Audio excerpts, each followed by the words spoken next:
कि ये degree degree तो बहाना है, असलियत में मनीष और अरविंद की करप्शन की डिग्री को छिपाना है। और मित्रों, आज जो मैं बात कहूंगा इसमें एक भी शब्द भारतीय जनता पार्टी या हमारे नेताओं का नहीं होगा। मैं शुद्ध रूप से आज आपको एक एक शब्द, एक एक वाक्य दिल्ली के कोर्ट का कोट कर कर बताऊंगा। और मान लीजिए इसको कि ये ऑब्जर्वेशन नहीं है, ऑब्जर्वेशन की श्रेणी में नहीं है, ये कोर्ट के फाइंडिंग्स है। और आज जिस प्रकार से ये दिल्ली कोर्ट के फाइंडिंग्स आए हैं, कौन करप्शन की डिग्री के साथ बैठा है और कौन अपने आप को कट्टर ईमानदारी का डिग्री और सर्टिफिकेट थमा रहा है, ये खुलकर सारी बातें सामने आ जाएगी।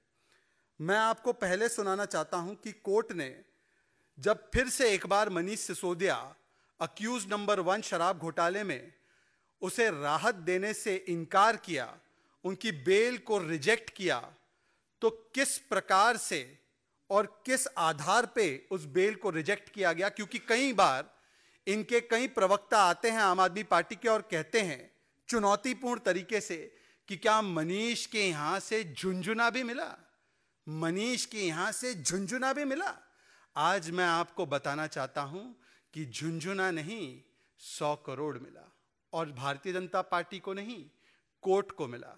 पैरा 44 पढ़कर सुना रहा हूं, ये पैरा 44 पेज 29 और page 30।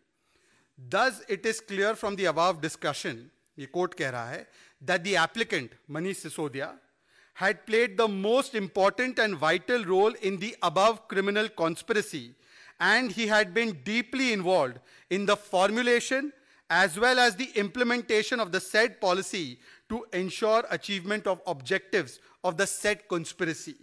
The payment of advance kickbacks of rupees 90 to 100 crores was meant for him, isko underline kijiye, and other colleagues in the GNCTD, and rupees 20 to 30 crores out of the above are found to have been routed through the co-accused Vijay Nair, Abhishek Bonapalli and approver Dinesh Arora, and in turn certain provisions of the excise policy were permitted to be tweaked and manipulated by the applicant Manish Sisodia to protect and preserve the interests of the liquor lobby and to ensure repayment of the kickbacks to the said lobby.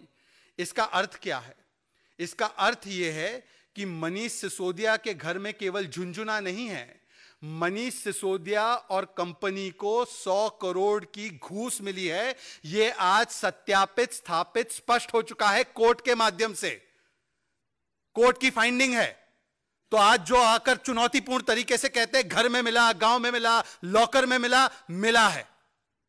दूसरी बात, इसी श्रेणी में, इसी पंक्ति में आगे श्रृंखला में कोर्ट कहता है, Thus, as per the allegations made by the prosecution and the evidence collected in support thereof, so far the applicant Manish Sisodia can prima facie be held to be the architect of the said criminal conspiracy. Court कह रहा है कि प्रथम दृष्टया जो सबूत प्रस्तुत किए गए हैं उनकी समीक्षा करते हुए आज ये कहा जा सकता है कि मनीष सिसोदिया कट्टर ईमानदार नहीं बल्कि इस भ्रष्टाचार नीति के मुख्य आर्किटेक्ट है, कर्ता धर्ता है, प्लानर है, एग्जीक्यूटर है। और ये कहते कट्टर ईमानदार है, ये करप्शन की डिग्री खुली है। और केवल ये नहीं, आगे और भी है। अब मैं आपको वो पैराग्राफ्स पढ़कर सुनाऊंगा जिसमें आपको पता चलेगा कि ये स्कैम, ये घोटाला, ये भ्रष्टाचार केवल मनीष सिसोदिया तक नहीं बल्कि दिल्ली सरकार के सर्वोच्च व्यक्तियों तक इसकी आंच जाती है। उसको भी सत्यापित करने का काम, स्थापित करने का काम दिल्ली के कोर्ट ने किया है। मैं पढ़कर सुना रहा हूं पैरा नंबर 31 जो पेज 21 पर। मुझे लगता है आप सभी के पास ये कोर्ट का ऑर्डर होगा, परंतु अगर नहीं है तो इस प्रेस वार्ता के बाद हम आपको उपलब्ध करा देंगे। Para 31, It has also emerged during the course of investigation that on 21/1/2021 itself, the applicant Manish Sisodia had called Shri Rahul Singh. Rahul Singh उस समय के एक्साइज कमिश्नर थे, और इनके साथ भी क्या क्या हुआ वो भी मैं आपको वर्णन करके बताऊंगा, कोर्ट के ऑर्डर में स्थापित किया गया है। He called Rahul Singh at his residence in the evening and on being shown the file containing the comments, suggestions received from publics and stakeholders in the liquor trade, he handed over a printed draft note to Shri Rahul Singh and directed him to prepare a cabinet note exactly on the same lines, while informing Shri Rahul Singh that a GOM, group of ministers headed by him, was to be constituted via the cabinet meeting proposed to be held on 28th of January 2021, and the said GOM will give certain directions to the excise department in connection with restructuring of the excise policy, and Delhi will be divided into several zones, etc. etc. मतलब कि पहले से ही यह तय था कि किस प्रकार से सरकार की हर एक इकाई, GOM और कैबिनेट क्या निर्णय लेने वाले हैं, यह कैसे पता था? इसका मतलब कि पहले ही सरकार के सर्वोच्च व्यक्ति से डिस्कशन करके इस पूरे स्कैम को एक प्रकार से एक्टिवेट किया गया। यह इसका प्रमाण है, क्योंकि GOM और कैबिनेट में जो फैसला होगा वो चीफ मिनिस्टर अर्थात इस स्कैम के किंग पिन के मान्यता के बिना हो ही नहीं सकता। और यह शहजाद पूनावाला बीजेपी नहीं कह रही है, यह कोर्ट के आदेश का पैरा 31 कह रहा है। उसमें आगे लिखते हैं, Rahul Singh expressed his reservations. Excise commissioner कहते हैं उस समय के कि मैं इससे कंफर्टेबल नहीं हूं कि एक्सपर्ट कमेटी की जो रिपोर्ट है, धवन कमेटी रिपोर्ट, और उसने क्या क्या कहा था मेरे कॉलीग्स ने इसी मंच से आपको बताया है। एक्सपर्ट कमेटी रिपोर्ट को इतने बड़े पैमाने पे मॉडिफाई करने से मैं कंफर्टेबल नहीं हूं। I am not comfortable to modify it on a large scale, but the applicant told him, Manish Sisodia told him that he need not worry as directions for such restructuring will come from the GOM. कैसे थे पता था उनको कि GOM यही directions देगा, उसको इसी प्रकार से बदलेगा इस पूरी की पूरी पॉलिसी को। और Dhawan committee report, expert committee report के एकदम उलट जाकर आप इस प्रकार की पॉलिसी करेंगे, GOM इसको जो है मुहर लगा देगा, कैबिनेट मुहर लगा देगा। यह कैसे उनको पता था एडवांस में? भविष्यवक्ता तो नहीं है मनीष सिसोदिया। इसका मतलब यह सेटिंग और प्लानिंग अरविंद केजरीवाल के लेवल पे ही हो रही थी, उन्हीं से क्लियर करके किया गया था। यह नेचुरल इंसिनुएशन नहीं, इंप्लीकेशन है जो कहा गया है उसका। Further, a soft copy of the above draft is also found to have been sent by an official from the office of Manish Sisodia on the mobile phone of Shri Rahul Singh. आपने देखा प्लानिंग कैसे की गई। अब मैं आपको बताता हूं कि प्रेशर कैसे डाला गया। ये बड़े बेचारा बनते हैं ना, बेचारा बन के घूमते हैं कि हम तो बड़े बेचारे हैं, हमने तो बहुत सही किया। आपको मैं बताना चाहता हूं अब पैरा 34 में किस प्रकार से वर्णन किया गया है कि एप्लीकेंट यानी मनीष सिसोदिया ने किस प्रकार से दबाव डाला, और मैं पढ़कर सुना रहा हूं। The applicant Manish Sisodia got annoyed with Shri Rahul Singh as he did not prepare the cabinet note as per the draft handed over to him. जो ड्राफ्ट दिया था उसके हिसाब से नहीं किया तो वो नाराज हो गए, गुस्सा हो गए। और फिर क्या करते हैं मनीष सिसोदिया? कोर्ट कह रहा है, Shri Rahul Singh even stated that on 20th of January 2021 he was telephonically scolded and threatened by the applicant to be removed from the post of excise commissioner and was removed subsequently on 2/2/2021 in place Sanjay Goel joined। मतलब कि क्योंकि राहुल सिंह ने कहा कि मैं इस प्रकार से लार्ज स्केल चेंजेस मॉडिफिकेशन नहीं कर सकता हूं इस पॉलिसी में, मैं इसमें अपने रिजर्वेशन व्यक्त करता हूं, और जो उन्होंने जो नोट उनको दिया गया था कि यही नोट आपको लाना है, वो उस प्रकार से नहीं किया गया, तो एप्लीकेंट मनीष सिसोदिया उनको धमकी देते हैं, ट्रांसफर करने की बात करते हैं, और वो ट्रांसफर किया जाता है। क्या यह बिना सरकार के सर्वोच्च मुखिया के एसेंट के बिना हो सकता है? हां या ना? इसके बाद मैं आपको पैरा 35 पढ़कर सुनाना चाहता हूं, और यह सबसे एक्सप्लोजिव पैराग्राफ है। यह एक्सप्लोजिव पैराग्राफ आप देख सकते हैं, इसमें लिखा गया है पैरा 35 में कि said note contained expert committee recommendations and comments from stakeholders but as per the instructions of the applicant, मतलब मनीष सिसोदिया के इंस्ट्रक्शंस के आधार पर opinions given by legal experts were not incorporated in or forwarded with the said report And this note was put up before the cabinet on 5/2/2021 with a preconceived notion to bring about changes in retail and wholesale model of the excise policy in total variance to the model suggested by the expert Dhawan committee. आपको याद होगा expert committee जो थी Dhawan committee, उसने ये suggest किया था कि होलसेल गवर्नमेंट के पास रहना चाहिए, प्राइवेट के पास नहीं जाना चाहिए। उन्होंने 2.5% से 12% कमीशन बढ़ाने की बात नहीं की थी। उन्होंने जो स्ट्रक्चर प्रपोज किया था उससे कंप्लीटली उलट स्ट्रक्चर, लीगल ओपिनियंस को दरकिनार करके, राहुल सिंह को डांट फटकार लगा के नए एक्साइज कमिश्नर को लाकर उसको टेलर मेक करके, क्योंकि किसी को मुनाफा देना है, उस प्रकार से आपने फिर इसको कैबिनेट के सामने रखा। यह मनीष सिसोदिया का कृत्य है। और मित्रों, मैं आपको बताना चाहता हूं कि एक और जो उनके पास अब बात सामने निकल कर आई है वो क्या है। पैरा 41 में लिखा गया है, क्यों आपने बेल रिजेक्ट की है इसके विषय में। There is sufficient oral and documentary evidence collected by the investigating agency to show that the applicant was instrumental. आप सुनिए इस बात को, क्या करते हैं मनीष सिसोदिया, जरा सुनिए, आपको पता चलेगा। कमीशन जो बढ़ाई गई थी 2 से 12% की, उसमें से यह डील था कि 6% कमीशन वापस आना है किकबैक्स के माध्यम से। अब जब एक लिकर वाले ने यह रिफ्यूज कर दिया उनको देने से, तो मनीष सिसोदिया क्या करते हैं और किस प्रकार से प्रेशर एक्सर्ट करते हैं, आप इसको सुनकर चौंक जाएंगे।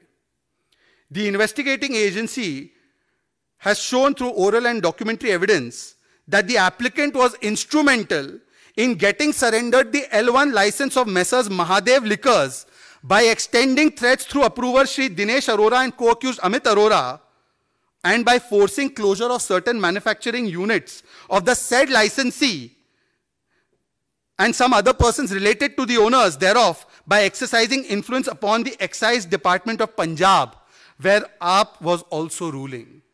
And this was done because the said licensee was not acceding to the demands of payments of bribe equivalent to 6% of their profit margin out of the 12% profit margin kept for them under the said excise policy. मतलब कि ये केवल भ्रष्टाचार का मामला नहीं, ये दिन दहाड़े उगाई का भी मामला है कि आपको मैंने 12% प्रॉफिट का मार्जिन करके दिया है, यदि 6% किकबैक मेरे पास नहीं आता है तो मैं आपके ऊपर प्रेशर एक्सर्ट करूंगा। और इस केस में कोर्ट की तरफ से स्थापित किया गया है कि पंजाब सरकार, जहां पर आम आदमी पार्टी है, उसके एक्साइज डिपार्टमेंट के माध्यम से, क्योंकि उस पर्टिकुलर लिकर वाले का इंटरेस्ट वहां पर पंजाब में भी था, तो उस पर पंजाब सरकार की पंजाब एक्साइज डिपार्टमेंट से एक्सरसाइज इंफ्लुएंस करके आपने उसको प्रताड़ित करके उसका लाइसेंस सरेंडर करवाया। मैं नहीं कह रहा, बीजेपी नहीं कह रही, कोर्ट का आदेश फाइंडिंग है, ऑब्जर्वेशन नहीं है। मतलब यह स्कैम मनीष सिसोदिया के डोर स्टेप पर खत्म नहीं होता। आजकल तो वक्तव्य अरविंद केजरीवाल ऐसे दे रहे हैं कि मनीष जी तो फांसी चढ़ जाएंगे, मनीष जी सूली चढ़ जाएंगे, मनीष जी बलिदान दे देंगे।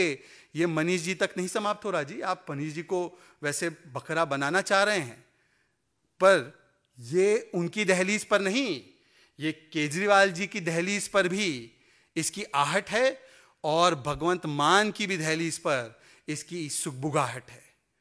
यह आहट और सुगबुगाहट दोनों सरकारों की दहलीज पर है। बताइए, ये करप्शन की डिग्रियां जो एक के बाद एक कोर्ट ने बाहर निकाली है, उसके विषय में क्या कहना है अरविंद जी आपका?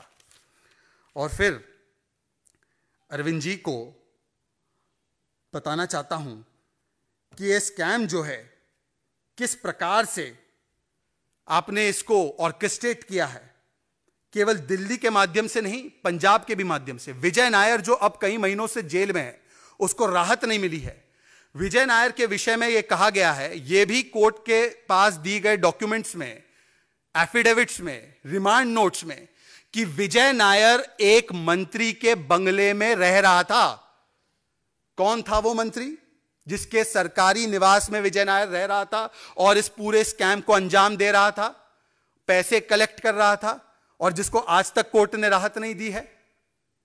और इसके अलावा विजय नायर को फेस टाइम कॉल पर किस व्यक्ति ने इंट्रोड्यूस कराते हुए कहा कि इसको पैसे दे दीजिए, ही इज माय बॉय? यह भी कोर्ट के सामने आ चुका है। और इसीलिए आज यह कहना अतिशयोक्ति कतई नहीं होगी कि यह स्कैम जो हुआ है यह मनीष सिसोदिया की करप्शन डिग्री नहीं, बल्कि यह अरविंद केजरीवाल की करप्शन डिग्री और भगवंत मान के पंजाब सरकार की भी करप्शन डिग्री को एक प्रकार से खोल कर रखने वाला स्कैम है। और आखिरी में मैं एक पैराग्राफ पढ़कर सुनाना चाहता हूं। यह बेल क्यों रिजेक्ट हुई है? ये कहते हैं ना, कोर्ट ने कहा है, there is serious apprehension of destruction of evidence / tampering of evidence or even influencing of some prime witnesses, in this case by the applicant or in his instance in case released on bail। मतलब कि अगर इस व्यक्ति को मैंने bell पर छोड़ दिया तो यह व्यक्ति स्वयं या यह व्यक्ति का कोई साथी जाकर प्राइम विटनेस को इन्फ्लुएंस करेगा, थ्रेटन करेगा, सैबोटाज करेगा, इसीलिए इनके बेल की रिक्वेस्ट को खारिज किया जाता है, यह कोर्ट ने कहा है। इसका मतलब कि आज मनीष सिसोदिया किस प्रकार से और दिल्ली की सरकार किस प्रकार से इस पूरी जांच को सैबोटाज करने में लगी हुई है, इसका एक और प्रमाण सामने आ चुका है। और इससे पहले भी आपको याद होगा, आपके चैनल्स ने एक स्टोरी प्ले की थी कि किस प्रकार से मनीष सिसोदिया मंत्री रहते हुए उन्होंने अपने ही शराब घोटाले की फाइल्स मंगवाई थी। क्या कोई मंत्री जिसके ऊपर जांच चल रही है, उस समय इस्तीफा नहीं लिया गया था उनका, क्या वो इसी शराब घोटाले की फाइल्स को मंगवाए तो क्या यह सीधा सीधा सैबोटाज और इन्फ्लुएंस करने का अटेम्प्ट नहीं था? सत्येंद्र जैन, जिनको तो अब 9 महीने से बेल नहीं मिली है और कई महीनों तक वो मंत्री रहे, जेल के भीतर मालिश करवाते रहे, क्या उनको मंत्री इसीलिए रखा गया था ताकि वो जेल में रहते हुए अपने केस में, हवाला घोटाले में इन्फ्लुएंस करते रहे, वसूली करते रहे और जो जांच है उसको प्रभावित करते रहे? यह इसका प्रूफ आज सामने आ चुका है। हमने यह भी देखा है कि डिजिटल एविडेंस को डिस्ट्रॉय करने के लिए किस प्रकार से 140 फोन को डिस्ट्रॉय किया गया है। आज कोर्ट ने 3 चीजों की पुष्टि कर दी है। एक, कि मनीष सिसोदिया के घर से झुंझुना नहीं, मनीष सिसोदिया के लेन देन से 100 करोड़ रुपए पहले मिल चुके हैं, अभी तक मिल चुके हैं करप्शन के। इसका मतलब यह नहीं कि 100 करोड़ का स्कैम है, वरना ये आम आदमी पार्टी वाले आएंगे 10 मिनट बाद और बोलेंगे अब तो ये 100 करोड़ का स्कैम हो गया। ये प्राइमा फेसाई मिला है, इतनी घूस मिली है, सत्यापित हो गया, स्थापित हो गया। दूसरा, यह स्कैम मनीष सिसोदिया के डोर स्टेप पर नहीं, यह शराब मंत्री का घोटाला नहीं था, बल्कि यह पूरी सरकार का, यह इंडिविजुअल नहीं, यह इंस्टीट्यूशनल घोटाला था। यह कोर्ट ने साबित कर दिया। जिस प्रकार से एक्साइज कमिश्नर से लेकर कैबिनेट में और जीओएम की जो प्रोसीडिंग्स हुई उसका वर्णन कोर्ट ने किया है। तीसरी बात, कि इस जांच में किस प्रकार से बाधा डालने की कोशिश निरंतर की जा रही है और किस प्रकार से आर्म ट्विस्टिंग की कोशिश की जा रही है और किस प्रकार से सरकार जांच को प्रभावित कर रही है, इसका भी प्रमाण आज कोर्ट की तरफ से आ चुका है। मित्रों, आज अनिवार्य है कि अगली प्रेस कॉन्फ्रेंस मनीष सिसोदिया के जो साथी संजय सिंह, राघव चड्डा, आतिशी, अरविंद केजरीवाल करें तो कृपया करके अपने इन करप्शन की डिग्रियों को साथ में लेकर बैठें और उसके बारे में वर्णन करें। और जो स्पेसिफिक सवाल मैं फिर से रिइटरेट करना चाहता हूं, जो इसी मंच से अलग अलग नेताओं ने पूछा है, अरविंद केजरीवाल जी क्या अब भी एक कट्टर ईमानदार है? अरविंद केजरीवाल जी क्या कोर्ट आपके खिलाफ वेंडेटा पॉलिटिक्स कर रहा है? अरविंद केजरीवाल जी क्या 2.5% से 12% कमीशन को किया गया, तो क्या इस कमीशन को करने में आपने एक्सपर्ट कमेटी की रिकमेंडेशंस को नकारा था या नहीं था? अरविंद केजरीवाल जी आपने ब्लैकलिस्टेड और मैन्युफैक्चरिंग कंपनीज को क्यों आने दिया? अरविंद केजरीवाल जी जो ब्लैकलिस्टेड कंपनीज थी उनको शो कॉज नोटिस जारी हुआ था 2021 में, उस पर सारी कार्रवाई क्यों रोक दी गई? अरविंद केजरीवाल जी क्या 6% कमीशन आपको वापस आया या नहीं आया, जिसको आपने चुनाव में लगाया, जिसके विषय में स्टिंग ऑपरेशन भी हुए हैं और वो स्टिंग ऑपरेशन भी मीडिया के माध्यम से सामने आए हैं?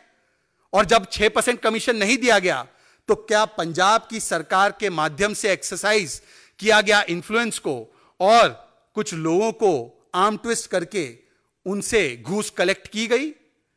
क्या अरविंद केजरीवाल जी अगर यह भ्रष्टाचार हुआ ही नहीं तो नई पॉलिसी से पुरानी पॉलिसी पर क्यों गए? और अरविंद केजरीवाल जी अगर यह भ्रष्टाचार नहीं हुआ तो आप ही की सरकार ने आरटीआई में जवाब क्यों दिया कि नई पॉलिसी के तहत लगभग 1800 करोड़ का मिनिमम रेवेन्यू लॉस हुआ? इन सारे स्पेसिफिक सवालों का कोई जवाब आएगा ये आप और मैं दोनों जानते हैं कि इनके पास केवल डी ग्रेड है इनकी डिग्री में, डी ग्रेड।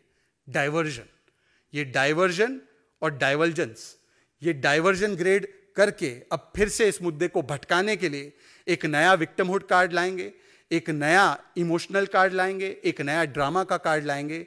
परंतु करप्शन की डिग्री में ये डी ग्रेड नहीं, अब करप्शन की डिग्री लेकर बैठे आम आदमी पार्टी वाले लोग। आपके सवाल में दो पार्ट है। जो पहला पार्ट है कि आम आदमी पार्टी आज इनके साथ खड़ी हैं, तो ये तो भ्रष्टाचार का है भाईचारा। अरविंद बोले राहुल को, तू लगे मुझे प्यारा। बताइए, जो जर्नी शुरू हुई थी इंडिया अगेंस्ट करप्शन के नाम पर अन्ना हजारे के अनुयायी बन के, आज वो आ चुकी है जेएफसी पर, from IAC to JFC. JFC means justification for corruption.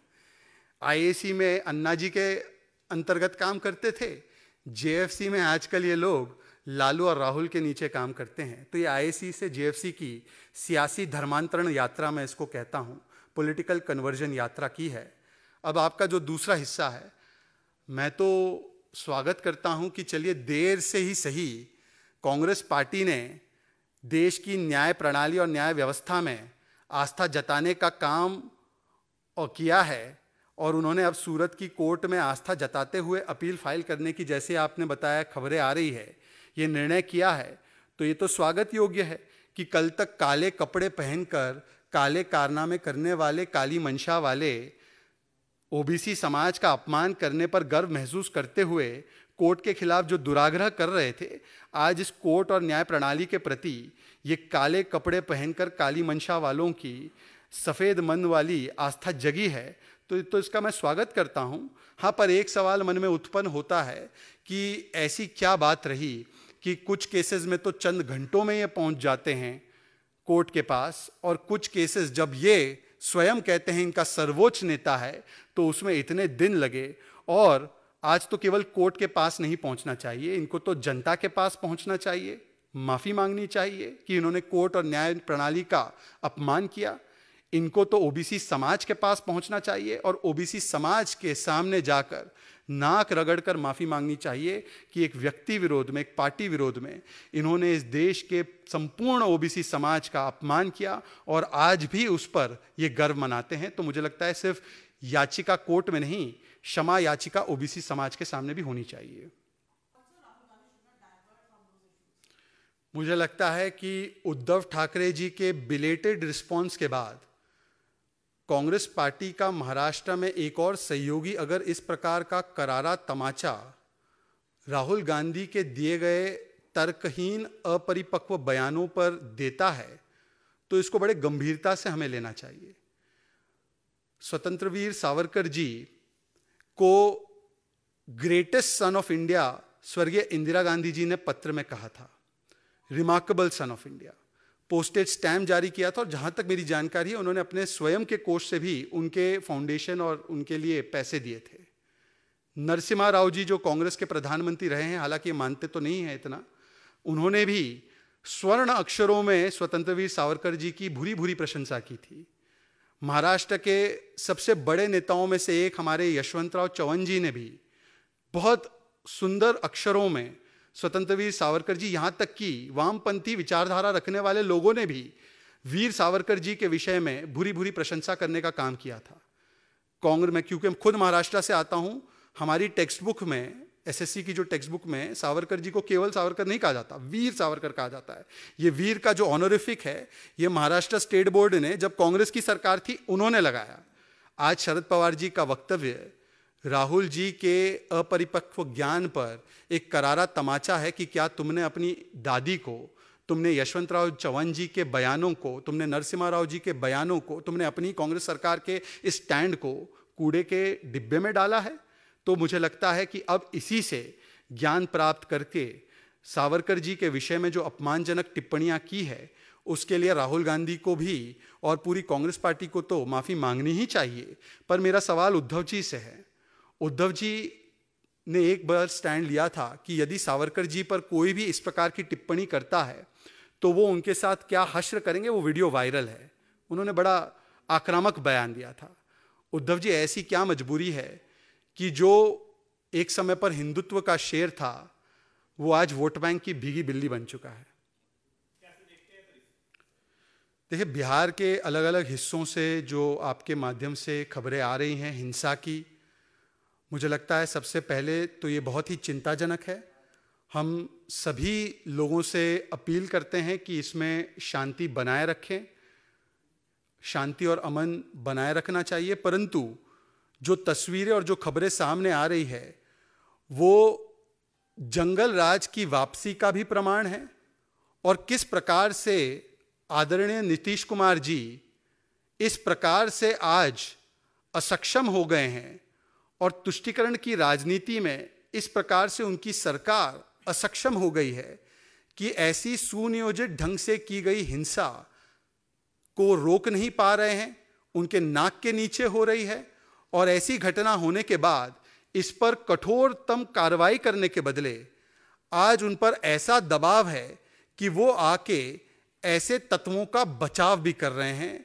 मैं तो कहूंगा कि ये दुर्भाग्यपूर्ण है कि जब जब आरजेडी आती है, जंगल राज और दंगा राज साथ में लेकर आती है। बंगाल में टीएमसी, तानाशाही माइंडसेट एंड कल्चर की सरकार है। तानाशाही माइंडसेट एंड कल्चर ने अपना तब भी प्रमाण दिया था जब पोस्ट पोल वायलेंस हुआ था, जिसके विषय में हाई कोर्ट ने कहा था कि रूल ऑफ लॉ नहीं, लॉ ऑफ द रूलर है। यह टीएमसी मानसिकता, तानाशाही माइंडसेट एंड कल्चर की मानसिकता ने तब भी प्रमाण दिया था जब 100 से अधिक राष्ट्रवादी विचारधारा रखने वाले कार्यकर्ताओं को निर्मम तरीके से मार दिया गया था, क्योंकि वो एक राष्ट्रवादी विचारधारा रखते हैं। यह टीएमसी मानसिकता ने तब भी अपना परिचय दिया था जब जय श्री राम बोलते हैं तो कुछ लोगों को गिरफ्तार कर दिया जाता है। यह टीएमसी मानसिकता ने तब भी अपना परिचय दिया था जब एक प्रोफेसर महज एक कार्टून लगाते हैं अपने फेसबुक पर तो उनको 10-10 साल तक कोर्ट के केस झेलना पड़ता है। यह टीएमसी की मानसिकता तब भी देखनी पड़ी जब पंचायती चुनाव होते हैं और एक भी चुनाव बिना हिंसा के नहीं हो पाता। यह टीएमसी अर्थात तुष्टीकरण वाली मानसिकता एंड कल्चर, तानाशाही वाली मानसिकता एंड कल्चर का यह सीधा सीधा प्रमाण एक बार फिर से दिखाई दे रहा है। हम घोर निंदा करते हैं इस प्रकार के इंस्टीट्यूशनलाइजेशन ऑफ पॉलिटिकल वायलेंस की। एक समय था कि पॉलिटिकल वायलेंस कुछ इंस्टीट्यूशंस करते थे, आज समय है Mamata Banerjee has transmutated into a worst and more virulent form of the left government. हमने 34 वर्ष लेफ्ट गवर्नमेंट का तो हिंसात्मक, क्रूर, आयन रेड हैंड तो देखा ही था, पर जिसकी विपक्ष में ममता बनर्जी आई थी, आज उसी violence of politics and political violence का सबसे क्रूर चेहरा यह टीएमसी सरकार बन चुकी है। और इंस्टीट्यूशनलाइजेशन ऑफ पॉलिटिकल वायलेंस का एक अगर प्रमाण देखना है तो वो आज फिर से सामने निकल कर आया है। मुझे उम्मीद है कि इस मामले में, स्पेसिफिक मामले में, वहां की सरकार अब कुछ घंटों बाद आकर यह ना कह दे कि यह सुसाइड का मामला था, या कह दे कि यह झगड़े का मामला था, या ऐसा कोई स्टैंड ले ले जिससे कि जो मृतक है, मृत्यु जिसकी हुई है, उसी पर वो दोष डाल दे। ऐसा भी हमने कई सैकड़ों केसेस में देखा है कि प्री प्लान्ड तरीके से, प्री कंसीव्ड माइंडसेट के साथ जो व्यक्ति जिसके साथ कुछ व्यथित होता है उसी पर दोष डालने का काम भी ये टीएमसी सरकार करती है।